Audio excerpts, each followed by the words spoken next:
And welcome for another one of my comic chats, one of my comic memory via interview, chatty, whatever you want to call it. And I got Straight Out of Crampton, Ben from Straight Out of Crampton. He's got loads of stuff on his channel, and he's going to tell us about 5 of his comic book memories. Do you want to talk about your channel for a bit first, just so that people know what they're missing if they're not watching it? Well, if I must, thank you for having me, Grey Man. No worries, mate. No worries. It's an honour to be in your presence virtually. I run a channel that's kind of all things geek, I guess, as cliche as that sounds.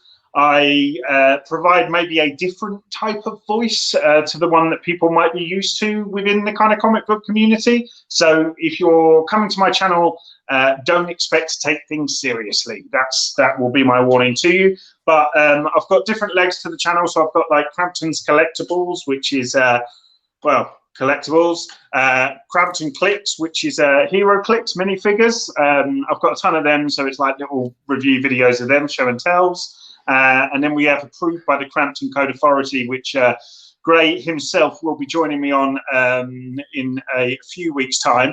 And yes, that has a few different bits about comic book stuff. Did you not even remember? No. Did we organise that, did we? It's done. We've already recorded it, Gray. Oh, well, I thought that was the birthday books one. I thought that was a different thing. Yeah, no. It's Approved by the Crampton Code Authority. Right. Birth month books is a part of that. Right. Yeah. Cool. Okay. Keep up, man. Keep up. Yeah, like you say, I'm getting old, mate. I could barely work out what's going on my channel, let alone other people's. But you know, you can only do your best. So yeah, the idea of this then is just find out more about people, about their journey into comics, and just basically mainly memories associated with comics. So that could be anything like the first comic you remember buying, or a comic that you bought that really sort of touched you at a time when you were down, that kind of thing. So basically, any 5 comic book memories. What do you want to start off with? Are you doing them chronologically as they occurred, or are you just banging them out as you think? Yeah, let's go chronologically, as you would say. It's chronologically. What's wrong with it? I don't know. So yeah, it's weird because I think the choices I have kind of document different points in my life and memories that are established with that, and different kind of points in my collecting as well. So the first one I want to show you here is, I'm just cautious of glare, but it's Marvel Heroes Reborn. Let me make you in the big one. There you go. Oh, there you go. I like being. Actually, maybe I should just make you fully big. Actually, it'd probably be easier. There you go. Don't make me too big. You want to keep people watching. So you got Marvel Heroes Reborn, starring the Avengers there. Iron Man, Fantastic Four. It's obviously one of these UK reprints. Yeah, where they bundle everyone in. And this is particularly special to me because it came at a time where I was probably getting into comic books. So this is August 2000. Yeah, you can see the free trading card there on the front is James Masters' Cyclops from the first X-Men. So yeah, the X-Men animated series was kind of my gateway into comic books. So as I got into the X-Men, obviously we then got like an X-Men movie in 2000. So I was a massive fan of that. So I picked this up mainly because of the trading card. But for me, it was an introduction into a lot of Avengers characters, and introduction into Iron Man and Fantastic Four as well. I also loved this cover as I've got older as well, because as I've got older, I've become a big Sandman fan. So you can see him there, hiding behind the A's. In his lovely jersey that he wears. It's a beautiful jersey, man. Green and black jersey. Very hard to find a green and black striped jersey. As a cosplayer, I'm telling you. I would say, have you cosplayed him? Yeah, have you cosplayed him? Didn't Wednesday Addams have a jersey like that or something at one point? I can't remember now. Sure, someone else had a jersey like that. When I first cosplayed him, I did it with a t-shirt, and I just sprayed the t-shirt, and it looked rubbish, as you'd imagine. And then I recently found a sweater like it. But it's got a symbol on, so if you kind of turn it backwards, it works. And then I photoshopped it and stuff. People can see it on my Instagram if they've got nothing better to do with their lives. But yes, this was kind of one of my first. I remember picking it up. I lived with my great auntie in Isha for like a year. She bailed out my mum because we were all poor, and she used to take us to like this really posh kind of magazine shop. You can imagine in like Cobham, you know, it's all very middle class, yeah, I remember picking this up alongside, I think it was the WWE or F as it was at the time, WrestleMania kind of magazine as well. So I've got that kind of period in my life. I think I was like 12, 13. And that's when I kind of got into some stuff that pretty much stayed with me for the rest of my life, because I'm now 31. Yeah, cool. Yeah, you also got to start somewhere. I can't even remember. I can't remember when I first started reading comics or what the comics were or anything like that. I think mine must have been UK ones, but in them days it was like the newspaper print ones rather than the glossy ones like they sort of changed to later on. And I haven't got any of those anymore, so I must have lost them all. But I'm sure I must have started on them. Because I remember you would have had like the first appearance of like Star-Lord and things like that on the bigger print stuff. That was the kind of early 70s, wasn't it, I think? Yeah, you're talking about Star-Lord, the UK magazine Star-Lord, not the character from Marvel. Yeah, no, I did have like 2000 AD and stuff like that. But I was talking about the American reprints as well, the superhero ones. I think there was a UK one called Team Up. I've still got the stickers that came with the comics that stuck to my comic book shelf. So I got I think it's like a Fantastic Four, and they're still there. But I've no idea where the comics ever went to. They just disappeared, you know, as things tend to do as you get older. My mum sold my Millennium Falcon at a car boot sale, and I'll never forgive her, mate. That's probably where they've gone. Back in the day. No, family. I don't think so. I don't think mum or dad. My mum was never kind of like that. I don't have any memories of her ever sort of getting rid of any of my stuff. Like maybe if it was. I don't think so. Anyway, maybe she did. Maybe she was maybe just more cunning about it than your mum. I don't know. A better woman than mine. Yeah, I suppose the old comic book's easier to hide than like a Millennium Falcon. You're not going to sort of miss that one, are you? Like, I suppose so. Anyway, collectibles tend to take up more room than comic books, and I wish I kind of knew that more in my younger years. Definitely. Yeah.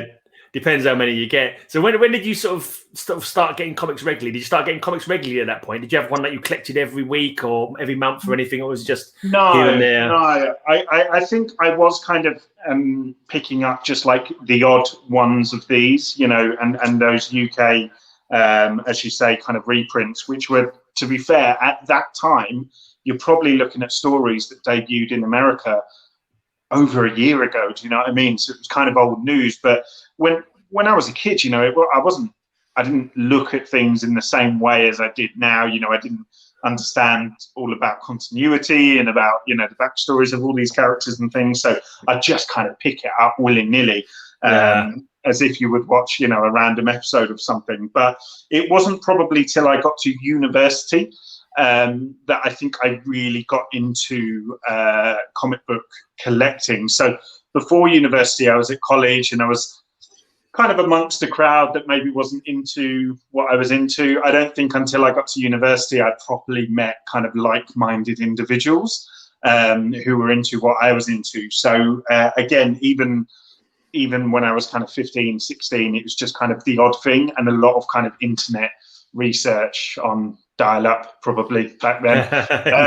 But no, in uni, I got into mainly graphic novels because I think for me, having so much to catch up on, you know, those trade, you know, paperbacks and things were a way for me to kind of get those key stories and kind of get that information and you know, become the expert that no one calls me today. And I picked up the Bible. So this is my next choice.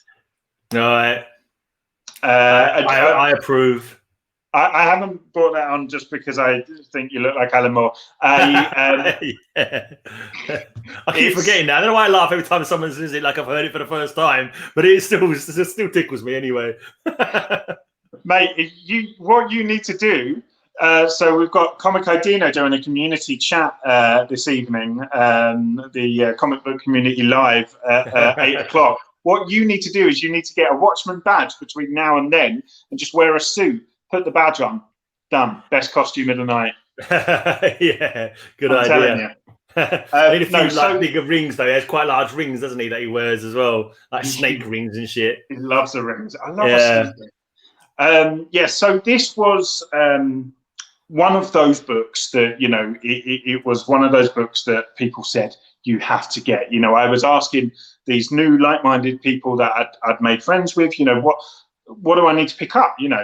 So I was getting the likes of House of M, Civil War, Infinity Gauntlet, all those classics. And Watchmen was one of those ones that came up. And this, I call it the Bible because I genuinely believe that if you are a comic book fan, this kind of serves as the quintessential kind of meta story, commenting on what you love, commenting on the world, commenting on, it's just it's so much deeper than a lot of, like, this kind of made me go to people, snap at people a bit who, poo-poo comic books as a kind of childish thing, because Watchmen is, it's one of the finest books ever, and that doesn't matter whether it's a novel, fiction, graphic novel, whatever. I mean, it's actually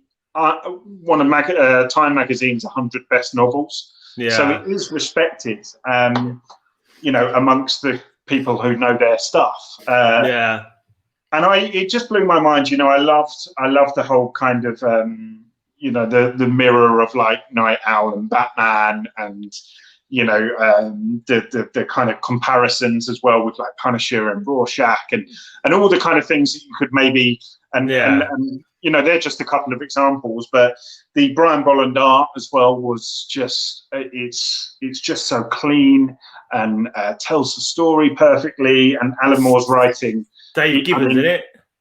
Dave, who did I say? Brian Bolland. It's Dave Gibbons. Why did I say Brian Bolland? No, I was agreeing for a second. I went, hold on, something doesn't compute there for a second. Yeah, no. I'm getting mixed up with The Killing Joke, which was another one of those books that I picked up at university. So it did kind of put me down an Alan Moore rabbit hole. So I got into, like, Killing Joke is now one of my favourite comics of all time, which is why I got confused there with Mr. Bolland. Yeah. Top 10 as well is another big comic of mine. I love V for Vendetta.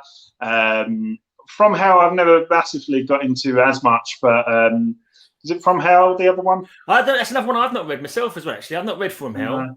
It's surprising because I've read all the other ones that you've mentioned. Have you read Tom Strong?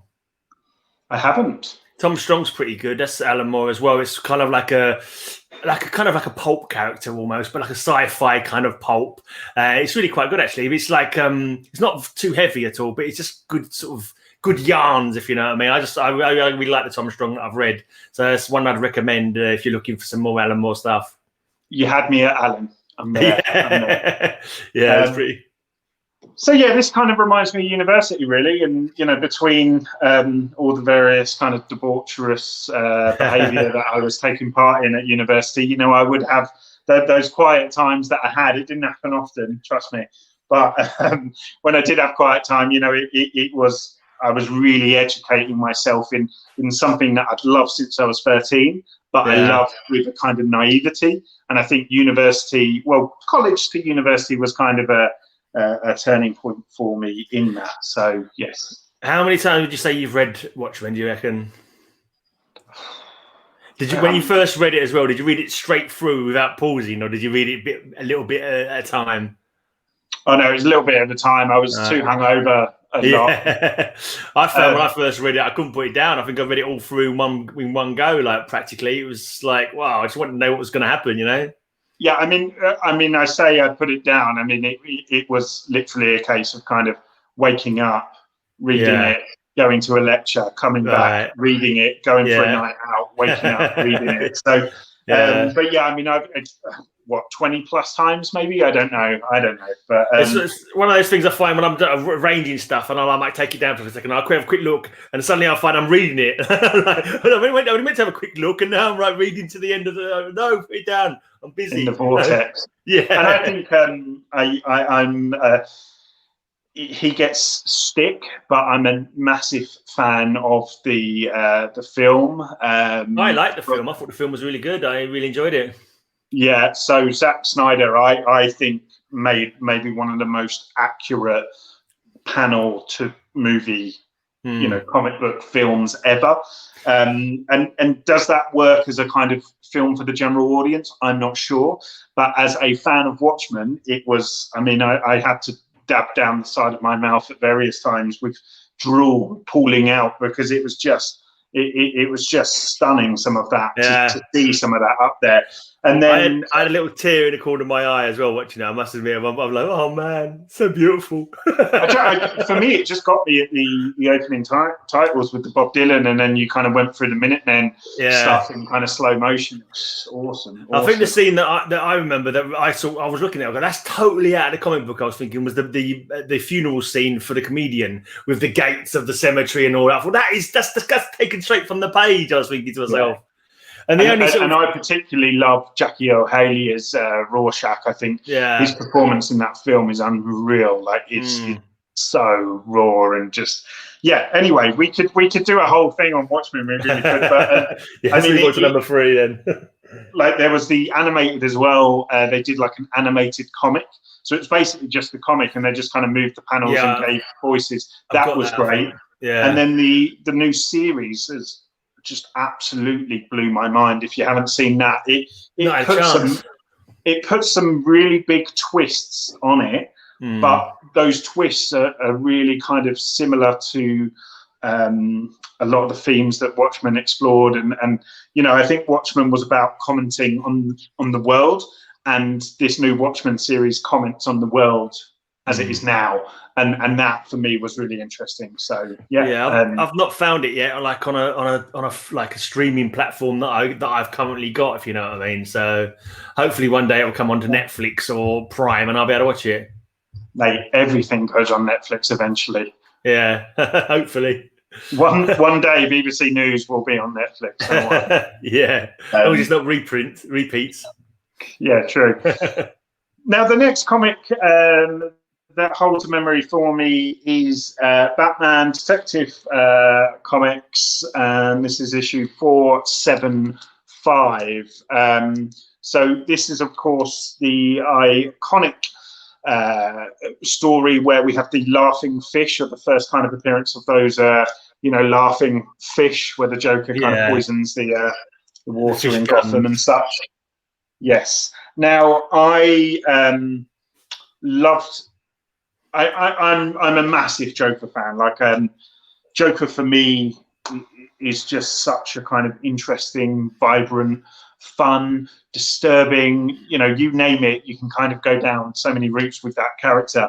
I love his kind of, how vague his history is and how you can kind of interpret that in various ways. And I've always been fascinated with him. So it was only right for me.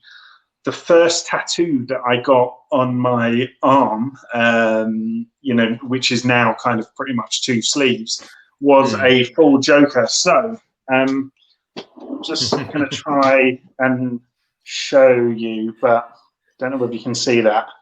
People with tattoos can't. They just love getting their ink out of people. There you go. So that's is it a bowling one? Straight from that comic book. So that is the Rogers art, I think it is. Oh, right. And that's him kind of coming through the door with his hat, and that's the kind of gangster Joker that we all which is one version of the Joker anyway that we all know and love. So that comic's special to me because it's probably one of my favorite pieces of Joker art ever, and it's something that is on me forever. So you've kept it there forever. All right. I don't think I've got that one. What number was that? I'm gonna have to look on my list now. When 475. What year did it come out? It's definitely a facsimile. Oh, I see. That explains it then. Yeah. Can you imagine like a 9.8? 475. Yeah, one of those gone shooting up in price lately, hasn't it? Oh, I mean, it's a lot. I think this one. So Yeah, I definitely don't have it. This kind of era, I can only look at facsimiles. Yeah, I know that feeling mostly. Okay, so I don't think I've read that one. He always seems to be like poisoning the water well, though, doesn't he, old Joker? Sure, he does that like every other week. Tries to poison the reservoir with Joker. But that's what I mean. I think the kind of laughing fish was that was one of the first times that you kind of did it, and then it just became like a reoccurring thing. Yeah. And I just love how silly it is. The fish literally have like I just made it. I was worried everyone was going to be putting on their makeup before doing the show. But, yeah. So yeah, it's just so silly with the Joker face is literally on a fish. Makes no sense, but yeah, that was kind of comic books of the time. For me, this was kind of one of the inaugural Joker stories. So it reminds me of the piranha, because the piranha's mouth sort of goes downwards. So Harley Quinn says, "Well, hang Batman upside down." So it looks like they're smiling, something like that. I think it was her first appearance. I think, I can't remember now. Yeah, love that lady. Well, that's she on you as well, is she? Harley Quinn. That's good. Are all your tattoos comic book related? Pretty much, yeah. Comic book, movies, cartoons. Yeah. So the theme kind of which Joker started. God, I can never get my head around the StreamYard thing. Kind of started a villain theme on this arm, and this is like a hero arm. Okay. So, I think Hydra Collectibles is going to be having me onto his channel talking about, because he talks about collections with people, and he thought it might be quite interesting to talk about a tattoo collection. So I might be going on there and giving a bit of a tour. He's got something to say. I think about his makeup. Nothing quite at the last minute to really motivate you. So he's getting ready for. I could come on just as a pumpkin. Actually, I could just put this over my head, put a couple of eyeballs, and. Mate, yeah, the Alan Moore idea. I'm telling you. yeah, fair enough. Okay, so was that your fourth one already? I think it was. That was my third one. So we had the kind of UK reprint of Avengers, Watchmen, and Batman's Detective Comics. So the next one's from a similar time. Actually, I lived in Lincoln when I got this done. It was after I'd been traveling, so you can imagine I was kind of starting a collection of sorts again, because when I was traveling, everything kind of got sold or whatever it may be. Yeah. So I was kind of starting to find my roots again a bit, and in Lincoln there was a great guy, and I cannot remember his name, and he just ran. It was literally just like a room like this big, and it was just him, a couple of long boxes, and they'd basically order you in whatever comics you wanted on your pull list. Right. And that's when I was really heavily getting stuff every week. And this was kind of the time of like Wolverine and the X-Men by Jason Aaron, which is one of my favorite runs, period. And you had the kind of Uncanny X-Men Revolution sort of thing with Cyclops and stuff. So it was, for me, Marvel was at a really good stage at that point. And part of that stage was the Superior Spider-Man. All right. So this is, of course, the now classic Dan Slott story where, spoilers, Doc Ock kind of kills Spider-Man's consciousness, I guess. Yeah. Oversimplifying it, but you get it. And takes over his body and takes over the mantle of Spider-Man. And it was just brilliant. And I think it went on for like, I think someone said a year or 2 years or something, like longer than I thought, but I still wanted more. Yeah. And I absolutely, for me, the reason I picked this as a kind of comic with memories is that it pinpoints a time where I was kind of going back to this little guy in that room every week. And I was really kind of, I just think it was a really good time for Marvel. And this was probably, what year was this? Is this like your second like wave of collecting? Because you said you went traveling for a while and you came back, and this is like the second wave for you. Yeah, I'd say so, because I'd be collecting a lot of the trades before I went traveling at university and stuff. Then I did the standard kind of cliche thing of going to Australia and finding myself. No, you weren't there after all, no. I'm still looking. And when I came back, I think I was starting to get actual comics rather than those kind of graphic novels. So that's kind of why it holds a special place in my heart. And this was something that at the time, unfortunately, I sold it and I only brought back, issue 1. But I pretty much had every issue of this run. No. So I've never read it. I've read one issue of it because someone gave it to me in an AOK a while back. So I've only ever read one issue of the Superior Spider-Man. It was quite good though, actually. What I read, because I gave up on Marvel in the 90s. Like in the early to mid 90s, I stopped reading Marvel full stop, went total DC. And but what I've read of some of the more recent stuff that are occasional AOKs, hasn't been too bad actually. I've kind of like, oh, that's not quite good. I'd kind of wouldn't mind knowing the rest of that story, but it's just I can't buy every bloody run of every comic that's ever caught my fancy. It's hard enough getting the ones that I've already got on my list. I'll give you some dodgy links to read them online. I do know some dodgy links online actually. Yeah, but it's finding the time. It's finding the time as well, though, isn't it? It's the bloody. True. I mean, I read a lot on the train and things. The digital comics.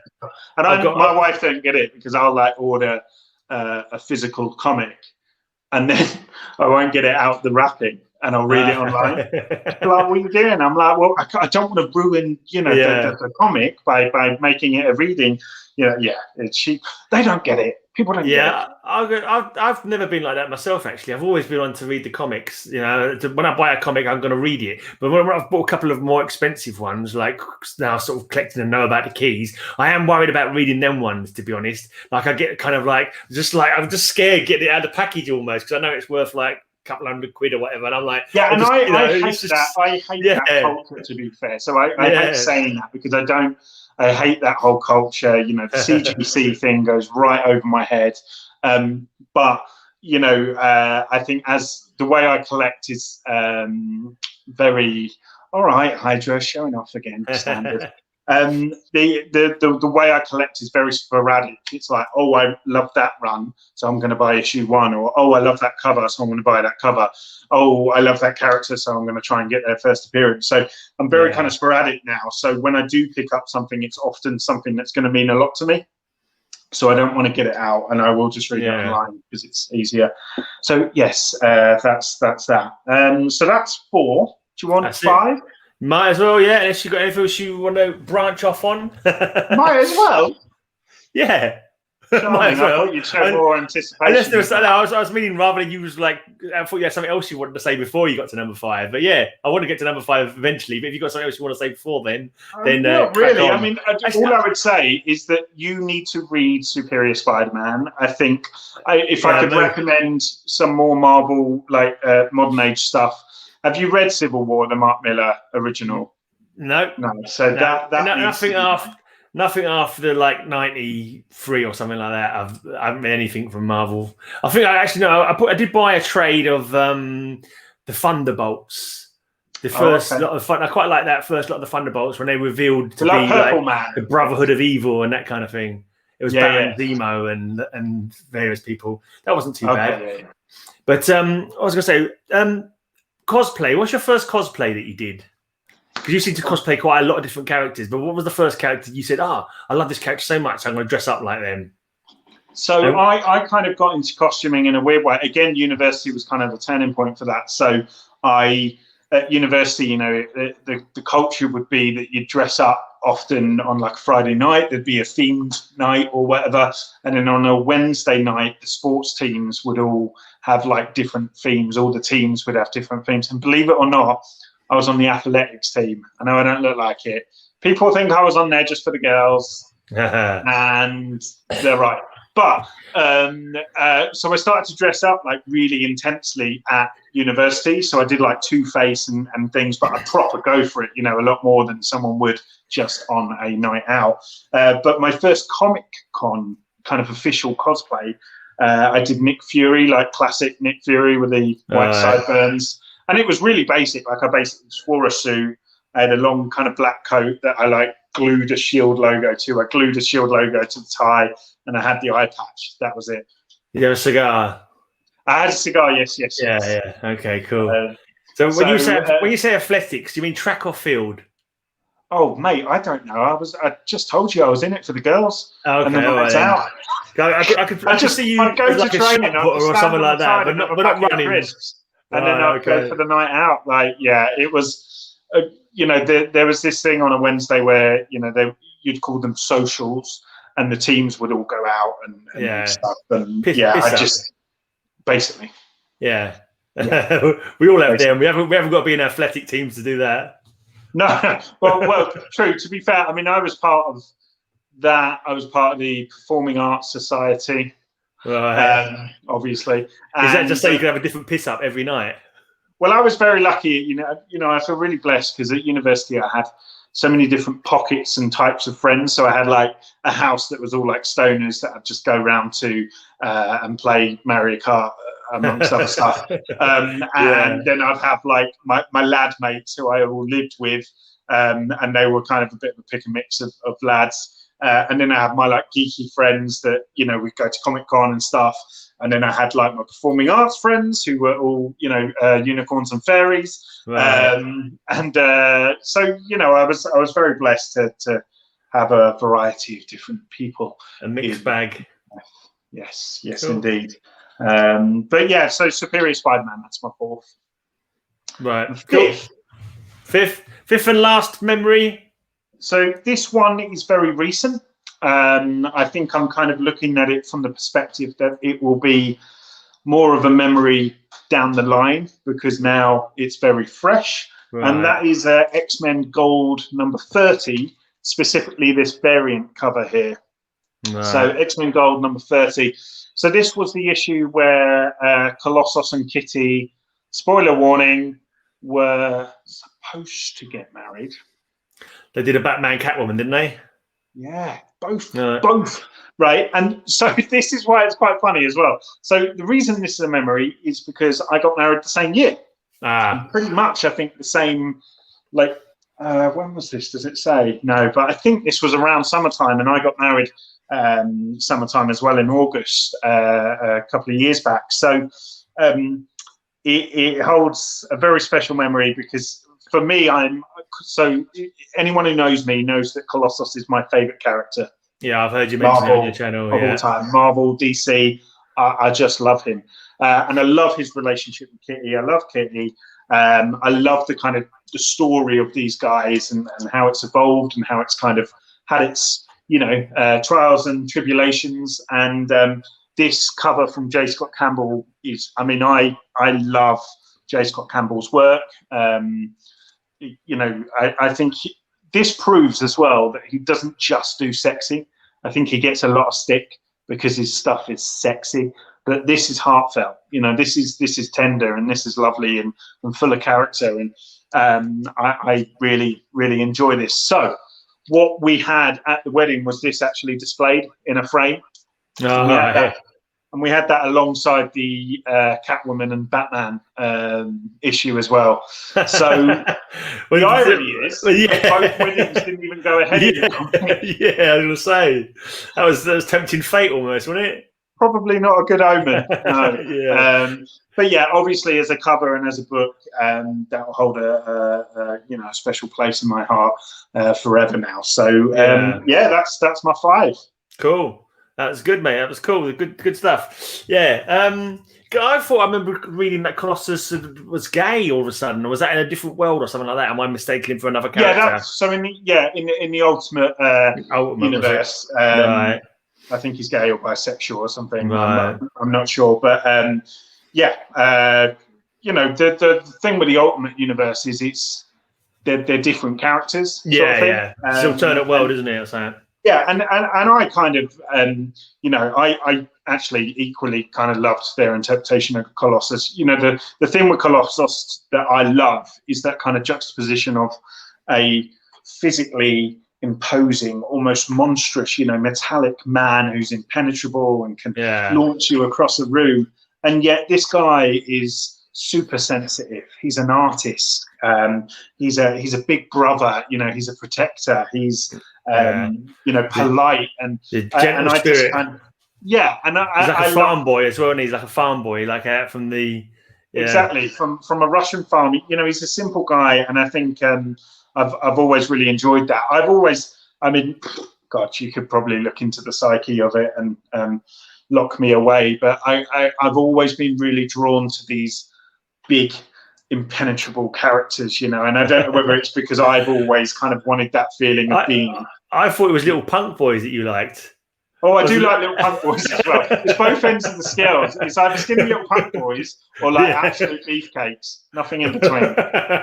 Okay, fair enough. You can't help what you like. It's all good though, isn't it? You can't, you sometimes you don't know why you like characters and don't like other characters. It's just there. It must be something that, like, I remember I used to like Colossus a lot. I think it was more the fact he was big and made out of metal, and I thought he looked cool. I think that's why I liked Colossus a lot when I first. I think that's why I liked him as a kid, and I think as I've got older, I've just liked him more and more because I've kind of learned about the complexities, of his character and things. So, yeah.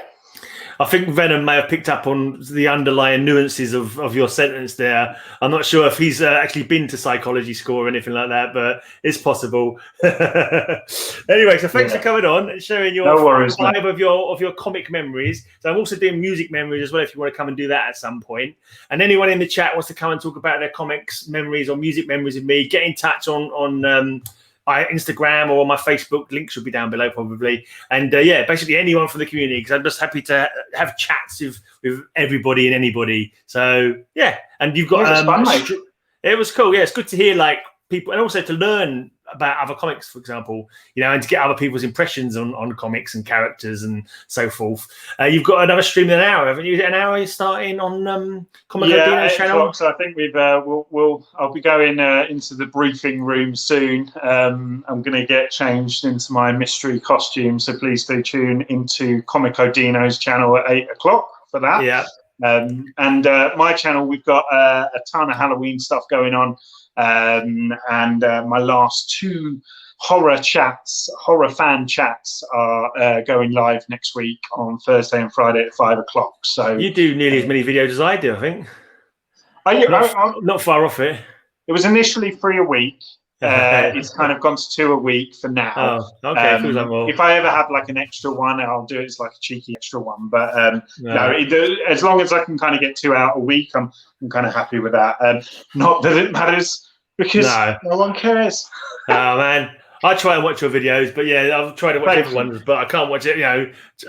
What can you do? There's just too many people making videos and not enough people there to watch them. that is the problem. I mean, even as this community gets bigger and as you create bonds with so many different people, it is hard, because sometimes it's just like, I just want to watch Netflix, not like I just want to watch Cobra Kai. I don't want to watch Sprayman or So it's but the support is anyone's support is really appreciated. Yeah. All right, I'll go back later as well with my daily blog, and then at midnight I've got night 26 of my 31 nights of Halloween, which has completely been done by Over Easy Mode. So come and check that out. He's done a good old Tales from the Crypt or something like that he's done. So come back tonight to check those out.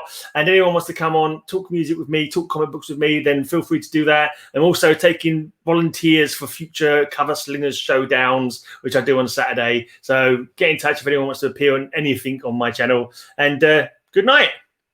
Bye. Bye, everybody. Thanks for watching.